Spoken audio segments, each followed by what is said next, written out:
Est-ce que tu vas être calme ou pas? Tu dors? Mi-figue, mi-raisin.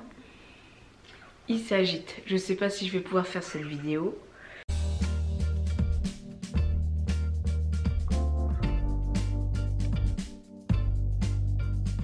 Donc bonjour à tous et bienvenue dans cette nouvelle vidéo. Alors aujourd'hui vidéo consacrée à mon accouchement. Par avance je m'excuse si vous entendez quelques petits gémissements, quelques petits couinements. C'est juste mon bébé qui est juste à côté de moi. Ça lui arrive un petit peu de pousser comme ça des petits cris. Donc excusez-moi si dans la vidéo déjà vous entendez. Là il a bien mangé, il a été changé, donc normalement ça devrait aller. On devrait pouvoir réussir à papoter à peu près 1 heure sans trop de soucis.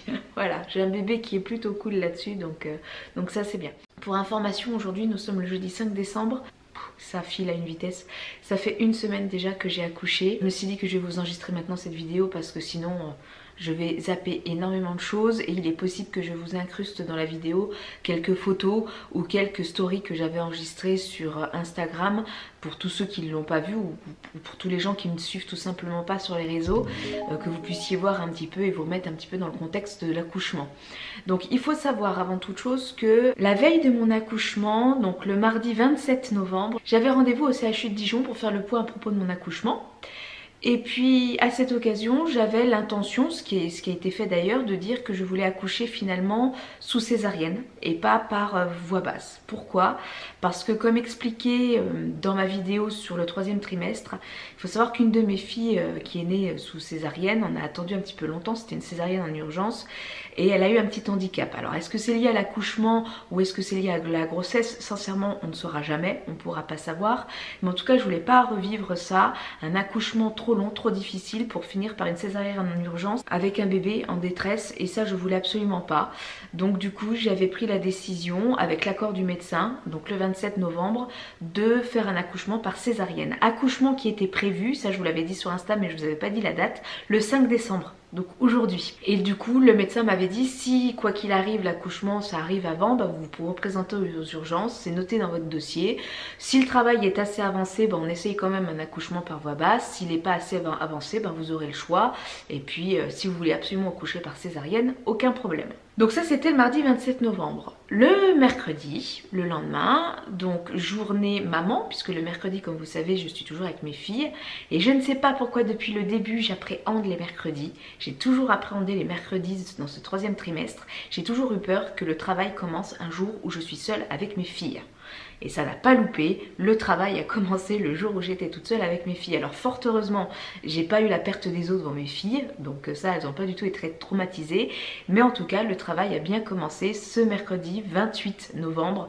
Donc apparemment, petit bébé a eu peur de cette fameuse césarienne programmée le 5 et a décidé de dire bah non, ça se fera pas comme ça, moi j'en ai pas décidé comme ça, maman ça se fera avant. Donc en fait ça a commencé le mercredi, on va dire aux alentours des midis. J'ai commencé à ressentir des douleurs de contraction, mais alors vraiment pas du tout comme d'habitude.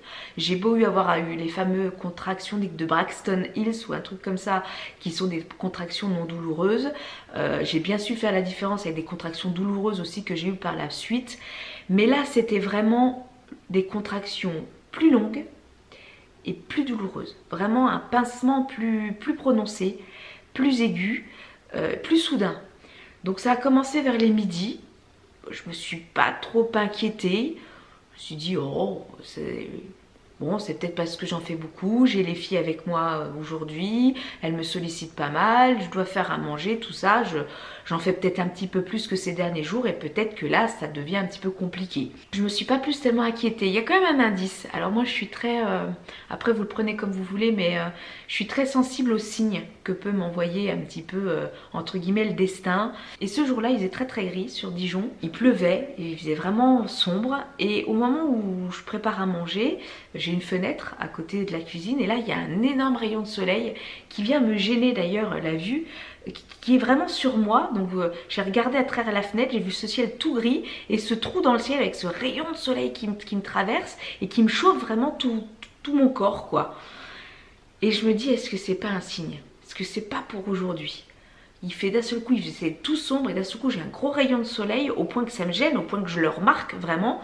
Et où je me dis est-ce que c'est pas un signe de là-haut en gros de mes parents ou de je ne sais pas, qui me dit bon ma cocotte c'est pour aujourd'hui. Et c'est bizarre hein, en voyant ce rayon de soleil j'y ai pensé. Et bon, finalement, ça s'est bien avéré. Après, bien sûr, chacun en pense ce qu'il en veut, voilà. Mais moi, voilà, je l'ai interprété un petit peu comme un signe. Et je peux vous dire qu'à partir de ce moment-là, j'ai quand même été pas mal sur le qui-vive. Hein. Ma manière de faire les choses, ma manière de ranger les affaires, d'être avec mes filles, je l'ai pas vécu tout à fait pareil. Du moment où j'ai eu ce signe-là, je me suis dit, ménage-toi Céline. Là ça peut peut-être arriver. Et donc du coup ben je mange avec mes filles, je range un petit peu tout ça. Et là arrive une très grosse fatigue. Ça faisait déjà 2 jours où j'étais les traits pas mal tirés. J'avais un petit peu de mal. Pour tous ceux qui m'ont suivi aussi sur Insta, j'avais énormément de rétention d'eau. J'en ai encore d'ailleurs, je vous montrerai, peut-être que ça va s'afficher là dans la vidéo. Je faisais énormément de rétention d'eau, j'avais très mal aux jambes, j'avais une jambe qui était extrêmement gonflée. Enfin des signes de fin de grossesse qui ne trompent pas, vraiment pas du tout. Et cet après-midi là, je me suis dit, il faut absolument que je me repose. Donc j'avais prévenu mes filles. Donc je me suis dit, on va regarder un petit film à la télé, vous allez regarder le film avec moi. Bon, moi, je vais un petit peu somnoler, un petit peu me reposer dans le canapé. Si je dors, vous ne me réveillez pas, sauf s'il y a vraiment un souci. Et vous me laissez un petit peu me reposer. Donc mes filles ont été plutôt sympas. Bizarrement, ce jour-là, elles ont été juste adorables, comme si elles aussi, elles sentaient quelque chose. Et donc elles ont regardé la télé. J'ai même fait donc une autre story que je vous mets où il y a une de mes filles qui s'est endormie avec moi. Et donc on s'est câliné tout ça... on va dire pendant 2 heures l'après-midi. Donc là les contractions se sont un petit peu calmées, mais du moment où j'ai recommencé à me relever pour faire le goûter de 4 heures, tout ça, les contractions ont commencé à revenir, avec toujours la même intensité et la même douleur aiguë. Et là je me suis dit c'est quand même bizarre, parce que Dieu sait que j'ai déjà eu des contractions, mais des contractions aussi fortes, non, qui commencent vraiment à me faire mal, au point de me bloquer, d'être, vous savez, de vous appuyer sur la table, d'attendre que ça passe, ou de vous arrêter de faire ce que vous êtes en train de faire pour souffler et attendre que la contraction passe. C'était vraiment la première fois depuis le début de la grossesse que j'étais vraiment obligée de m'arrêter dans une activité pour laisser passer la contraction. Donc là, je prends quand même la décision d'envoyer un texto à mon mari et de lui dire attention, contraction douloureuse, mais qui reste irrégulière, donc je te tiens au courant s'il y a une évolution.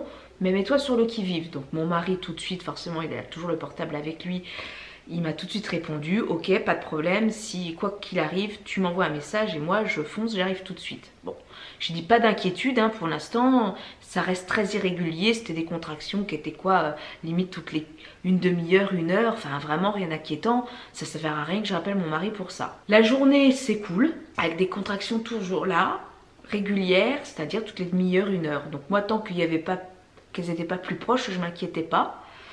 Mon mari va quand même emmener une de mes filles chez la kiné. Pour tous ceux qui me suivent, vous savez que ma fille a une séance de kiné toutes les semaines. Donc mon mari emmène quand même une de mes filles chez la kiné.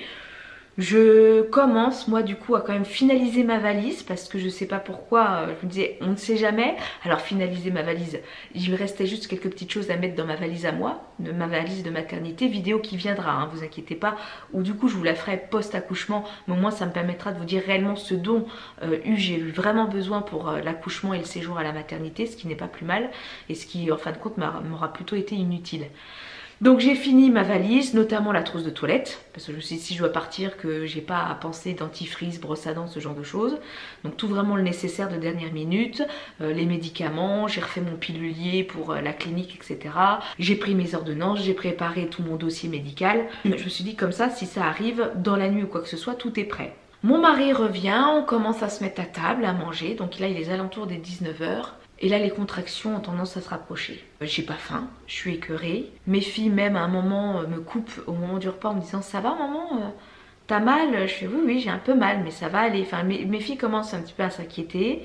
Je suis assez blanche, mon mari me regarde dans le coin de l'œil derrière de dire ça va aller, je fais oui. Il commence à me dire est-ce que tu veux pas que j'appelle mes parents quoi? Parce que oui, mes beaux-parents étaient aussi sur le qui-vive, sur le pied de guerre si au cas où ça se déclenchait. Ils venaient à la maison pour garder nos filles, hein. Voilà, si ça arrivait en pleine nuit ou quoi que ce soit, qu'il y ait quelqu'un pour garder nos filles. Sauf que mes beaux-parents sont pas sur place, ils sont à un peu moins d'1 heure de route de là où on habite. Donc il faut quand même les prévenir assez à l'avance. Et mon mari a dit bon bah écoute, moi je vais quand même prévenir mes parents, leur dire écoutez cette nuit il est susceptible qu'on vous appelle parce que Céline ressent des contractions qu'elle n'a pas ressenties jusqu'à présent. J'ai l'impression que ça peut être un début de travail, Donc mettez-vous sur le qui-vive, au moins je vous préviens, il est 19-20 heures, vous avez le temps un peu de vous préparer. Et s'il y a quelque chose, on vous appelle et puis tout de suite vous partez. Mais au moins vous êtes prévenus. Donc bon, je débarrasse la table, on couche les filles veulent pas dormir forcément parce qu'elles sentent bien qu'il y a un problème. On commence à les prévenir que si le lendemain matin qu'elles se réveillent, qu'elles voient pas papa et maman, que c'est normal, que c'est papy et mamie, que c'est parce que maman sera partie à l'hôpital, que c'est parce que le bébé vient, tout ça, donc qu'elles ne s'inquiètent pas. Ça n'a pas été facile parce qu'elles ont commencé à pleurer. Il y a une de mes filles qui me dit moi je ne veux pas que tu partes à l'hôpital, donc bon, ça a été assez compliqué de le coucher, au point que même à un moment elle me parlait, j'ai eu une douleur, une contraction qui est arrivée, j'ai dû m'appuyer contre le mur et souffler, ouais, pour que ça passe. Donc forcément de me voir comme ça a un petit peu inquiété mes filles, donc ça a été gros câlin, gros bisous. Je leur ai dit que même si j'étais pas là demain matin, qu'elles ne s'inquiètent pas, que je pense à elles, qu'elles me verraient le soir à l'hôpital, qu'il faudra quand même qu'elles aillent à l'école, etc. Donc j'ai essayé de rassurer mes filles autant que je pouvais. J'ai réussi plus ou moins. Et j'ai dit à mon mari, moi je vais quand même filer prendre une douche. Peut-être que déjà ça va me soulager les contractions. Je vais me poser après parce que je lui ai dit voilà, moi aussi cet après-midi, le problème c'est que bon, à part les 2 heures où j'étais posée sur le canapé, je n'ai pas arrêté, j'ai fait pas mal de choses. Est-ce que c'est ça qui accentue les contractions? N'appelle pas tes parents tant que je me suis pas au moins allongée pendant un quart d'heure, 20 minutes d'affilée. Si pendant ces un quart d'heure, 20 minutes, j'ai aucune contraction, ça veut dire que c'est un faux travail, ça veut dire que j'ai trop tiré sur la corde aujourd'hui et que ça sert strictement à rien d'aller à l'hôpital, de faire venir tes parents pour peut-être revenir après. Oh bah non madame, c'est un faux travail, rentrez chez vous quoi. Donc je dis à mon mari, je vais prendre une douche, je m'allonge et au bout d'un quart d'heure, 20 minutes, si je vois que j'ai toujours des contractions, on appellera tes parents et on filera à la maternité. Je prends ma douche. Pendant que je prends ma douche, j'ai toujours aussi mal, avec des contractions de plus en plus intenses et de plus en plus longues. Donc même prendre une douche devient un petit peu difficile et compliqué. Mon mari à ce moment-là, il n'attend pas, je crois qu'il rappelle ses parents. Il me semble, oui, hein. Attendez, c'est difficile de me rappeler parce que plus je commence à avoir mal dans la soirée, plus les souvenirs deviennent un peu plus flous. C'est un peu normal, hein. C'est la douleur qui prend toutes nos pensées dans ces cas-là.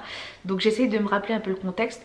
Mon mari quand même rappelle ses parents parce qu'il devait tenir au courant ses parents. Il était donc 22 heures. Et là, j'entends mon mari dire au téléphone, écoutez, elle a toujours des contractions, elle va essayer de s'allonger pendant un quart d'heure, 20 minutes.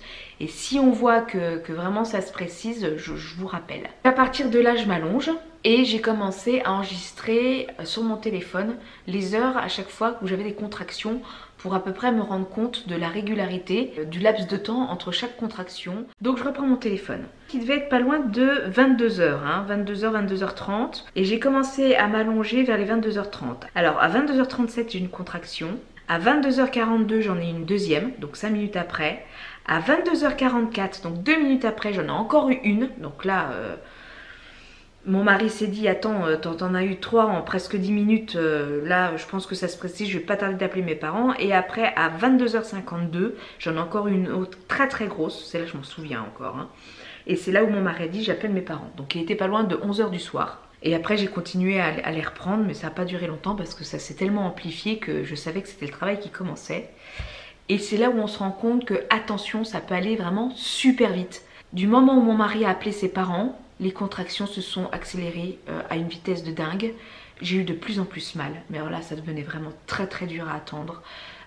C'était même plus toutes les 5 minutes, c'était toutes les 2 minutes. Parfois même j'avais l'impression qu'il y en a une qui se finissait, que l'autre arrivait tout de suite. Ça a été vraiment le début des heures des plus longues de ma vie quoi. À partir de 23 heures, ça a été terrible. Là j'avais extrêmement mal. J'ai essayé de m'habiller tant bien que mal. Mon mari m'a aidé. J'ai même pas pu mettre mes chaussures. Tu sais, en plus j'avais des jambes, des poteaux énormes.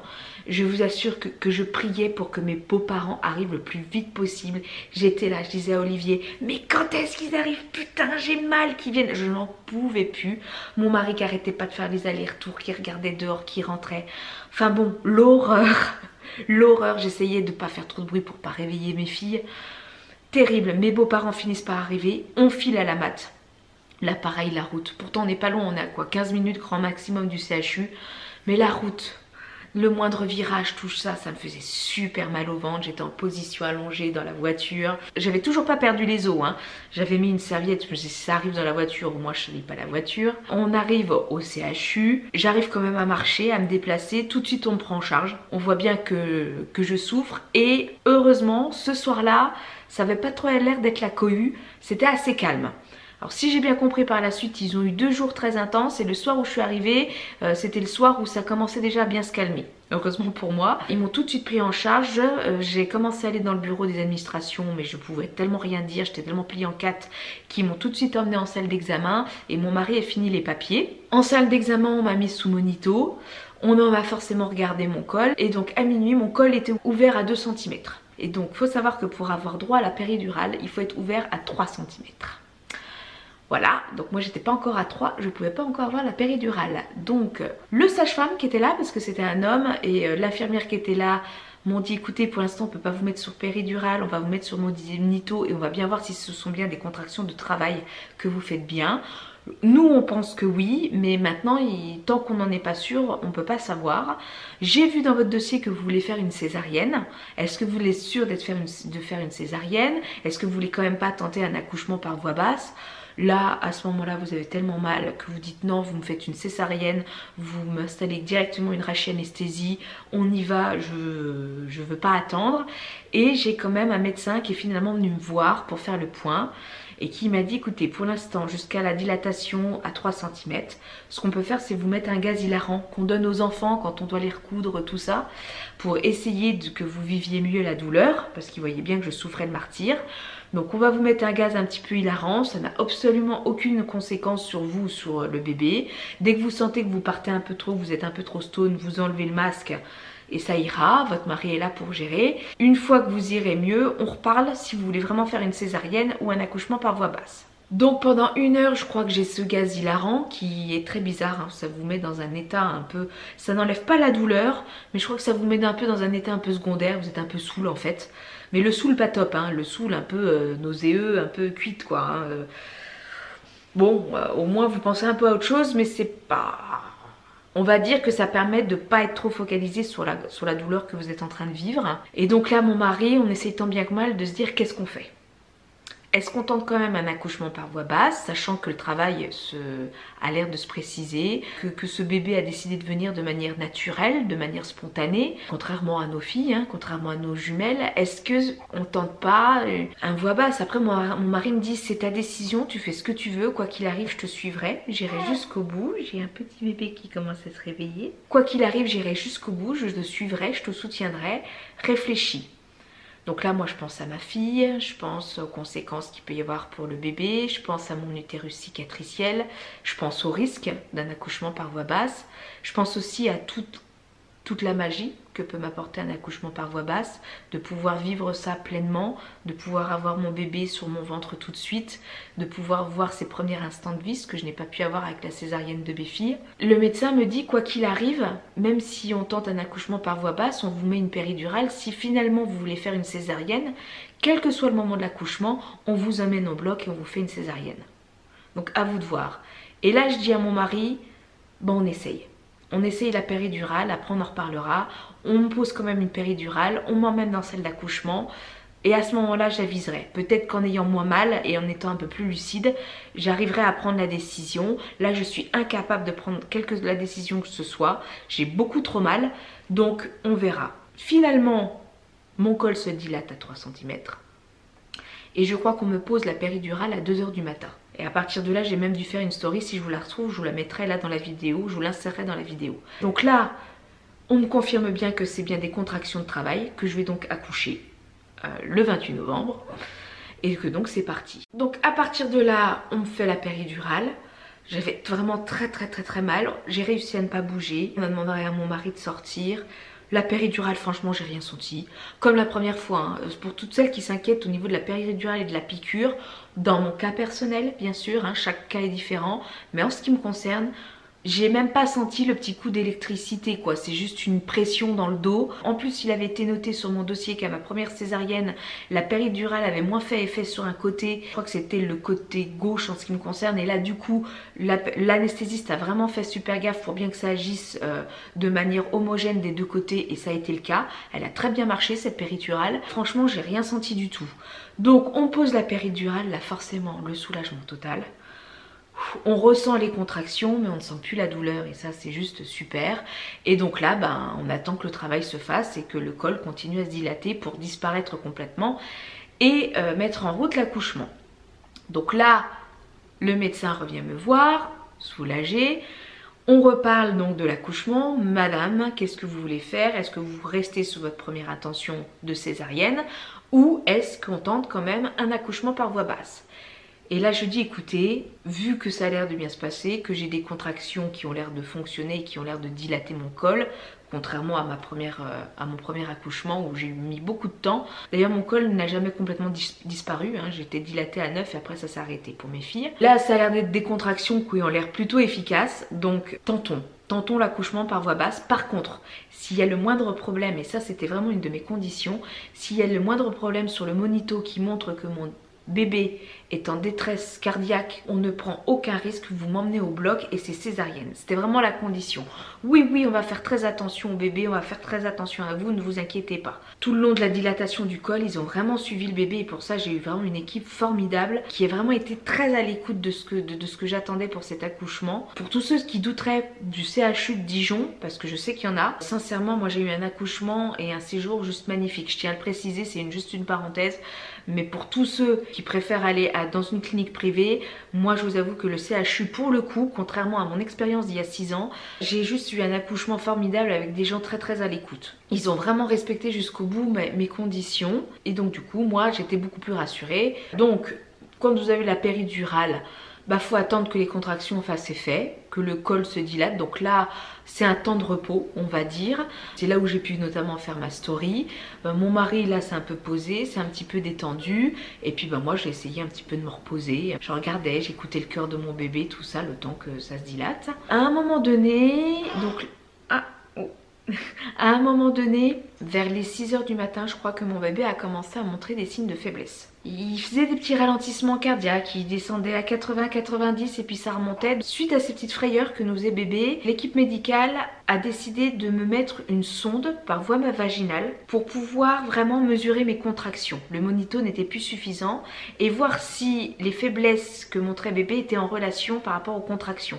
C'est-à-dire que est-ce que dès qu'il y avait une contraction, mon bébé avait plus de mal, était plus en détresse. C'était vraiment pour faire le rapport. Donc à partir de là, on m'a mis une sonde pour vraiment se rendre compte des contractions et effectivement on a pu faire le lien que bébé commençait à mal supporter les contractions. Donc là on m'a dit on va percer la poche des os. Et oui, parce que je crois qu'à 5 ou 6 h du mat, la poche des os était toujours pas percée. On va accélérer le travail parce que là, le bébé commence à en avoir marre et il faut absolument que l'accouchement se fasse. Donc ils m'ont percé la poche des os. Ça a accéléré le travail, ce qui fait que vers les 7 h 30 je crois, mon col était complètement dilaté, avait disparu. Et donc les médecins ont dit on se laisse 1 heure, le temps que le bébé s'engage dans le bassin. Si bébé s'engage dans le bassin, c'est très bien. On tente l'accouchement par voie basse. S'il ne s'engage pas dans le bassin, on vous envoie directement au bloc opératoire pour pas que ça dure plus longtemps. Sachant que votre bébé nous a fait quelques frayeurs, on va pas prendre de risques, d'accord? On va mesurer ses lactates aussi. Alors les lactates, il faut savoir que, comment vous expliquer ça? On gratte un petit peu sur le crâne de bébé pour le faire saigner, pour faire une sorte de prise de sang. Et il mesure tout de suite, je crois, le taux d'oxygène dans le sang de votre bébé. Du coup, pour se rendre compte si vraiment il y a un problème d'oxygénation ou pas. C'est ça en fait le risque. C'est qu'à un moment donné, votre bébé n'est plus assez d'oxygène et c'est là où ça peut créer des problèmes comme aurait pu avoir ma fille, ce qui a créé son petit handicap. Ça peut avoir des causes beaucoup plus graves que ce qu'a eu ma fille. Mais voilà, donc il mesure son taux de lactate, je crois. Alors je dis peut-être des bêtises, mais ça doit être ça. Mon bébé allait bien, donc il a dit on se laisse encore 1 heure, voir s'il s'engage et on avise. Au bout d'1 heure, ils reviennent, bébé s'engage, c'est très bien. Il est à peu près à mi-hauteur, oui à mi-chemin on va dire de la sortie. Et ils me disent par contre, là on va pas attendre plus. On va reprendre des mesures de lactate parce qu'il refait quand même pas mal de petites faiblesses cardiaques. il ne faut pas qu'on attende plus longtemps, là ça serait prendre des risques, donc il va falloir que vous poussiez. Le but en fait c'était d'essayer d'attendre 1 heure de plus pour que vous ayez moins de travail à faire, pour que vraiment le bébé s'engage bien et que vous ayez moins longtemps à pousser, moins longtemps à faire d'efforts, pour que tout se passe au mieux. Mais là, sachant que bébé montre quelques détresses, il est possible qu'on vous demande de pousser peut-être un petit peu plus tôt que prévu et de devoir bosser un peu plus. Il remesure son taux de lactate pour être sûr qu'il n'y ait aucun problème au niveau de son oxygène. Aucun souci. Et donc à partir de 8h30, il me dit bon bah allez on y va. Il devait être 8h25, un truc comme ça. Bon bah là on va procéder à l'accouchement. Donc on m'a mis le pied dans les étriers, on m'a expliqué comment il fallait faire. Parce que pour moi c'était comme si j'accouchais une première fois en fait. Ayant eu une césarienne la première fois suite à un déclenchement, pour moi un accouchement par voie basse c'était mon premier. C'est comme si j'accouchais pour la première fois. Donc j'appréhendais un petit peu, surtout que j'avais du coup pas fait les cours de préparation à la naissance parce que je les avais fait pour mes filles.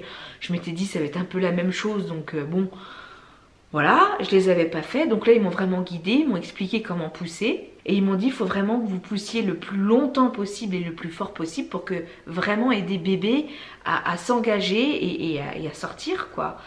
Et là j'ai tout donné, j'ai vraiment tout donné. Et pour tous ceux qui ont vu mes stories Instagram par la suite, vous aurez compris que j'aurais pas pu donner plus, au point qu'après l'accouchement, je vous mettrai peut-être les stories, peut-être pas avec le son, ou avec le son je verrai bien, je les insérerai dans la vidéo, que j'avais des... Vous voyez une semaine après, c'est quand même plus ou moins parti, j'ai éclaté tous les vaisseaux de mon visage sur les côtés des joues, tellement j'ai poussé fort. Et j'ai tellement bien poussé qu'à 8h51, bah, bébé est sorti. Et ça a été juste l'accouchement le plus magique de ma vie. J'ai pas forcément mal durant les poussées, mais je les sentais.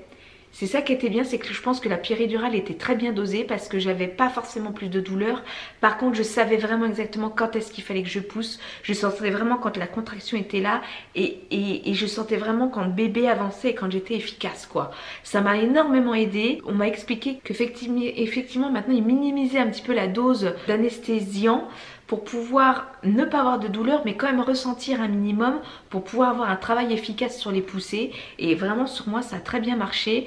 Et du coup oui, j'ai commencé à pousser à 8h30, en 20 minutes, bébé était là. Donc vraiment, j'ai pas eu la sensation d'avoir un long accouchement. Mon mari était à mes côtés, il m'a aidé, il a même regardé. Là pour le coup, dans ce cas-là, nos conjoints, ils peuvent faire preuve, enfin moi j'étais super surprise.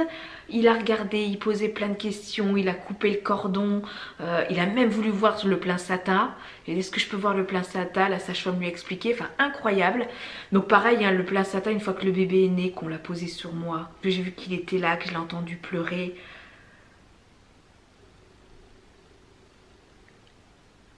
Je ne vais pas pleurer. C'était juste magique. C'est juste magique de sentir son bébé sur soi, quoi. Je regrette absolument pas d'avoir accouché par voie basse parce que de vivre au moins une fois ça dans sa vie, c'est magnifique. De sentir votre bébé, l'odeur, c'est votre odeur, c'est son odeur, c'est juste...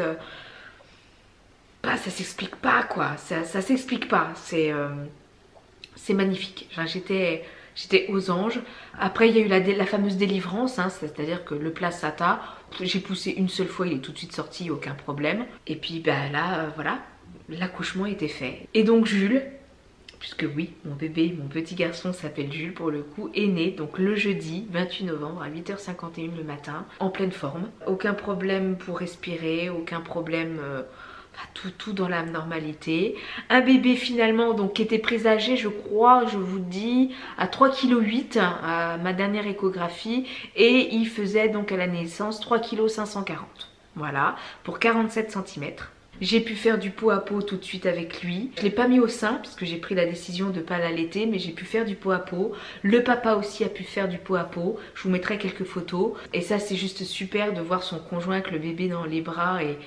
Enfin tout ça c'est des choses que j'ai pas du tout vécu avec mes filles et on était juste tous les trois dans notre bulle quoi, dans notre bulle de bonheur, et ça a juste été un accouchement magnifique. Voilà, je regrette absolument pas, j'appréhendais énormément suite à la césarienne de mes filles, suite au petit handicap qu'a eu ma fille, j'appréhendais beaucoup cet accouchement, j'avais très peur. Et une fois que Jules est né, tout s'évanouit, et je vous dire j'ai les larmes aux yeux parce que de voir dans quel état de stress j'ai été tout le long de cette grossesse. de voir dans quel état de panique j'étais par rapport à la prise de poids sur le premier trimestre, quand j'ai appris que j'étais enceinte, je me dis de m'être autant pris la tête, alors que c'est juste magnifique, quoi. Accoucher, c'est juste la plus belle chose que la vie peut nous donner, quand ça se passe bien, bien sûr. Hein. Et de se dire, avoir autant de doutes, limite avoir douté, limite s'être questionné, est-ce que je garde ce bébé ou pas, parce que je vais peut-être reprendre du poids, de se dire qu'on a pu se poser ce genre de questions, qu'on se l'est vraiment posé, hein. Quand on voit tout le bonheur que ça nous apporte, je me dis qu'on vit vraiment dans une société, je vais pas dire de merde, mais bizarre en tout cas, pour qu'on arrive à se soucier plus de son apparence que de la vie d'un enfant, quoi. C'est... Enfin voilà, tout ça pour vous dire que j'ai juste eu un accouchement magnifique, que j'ai un bébé qui est juste en plus sensationnel.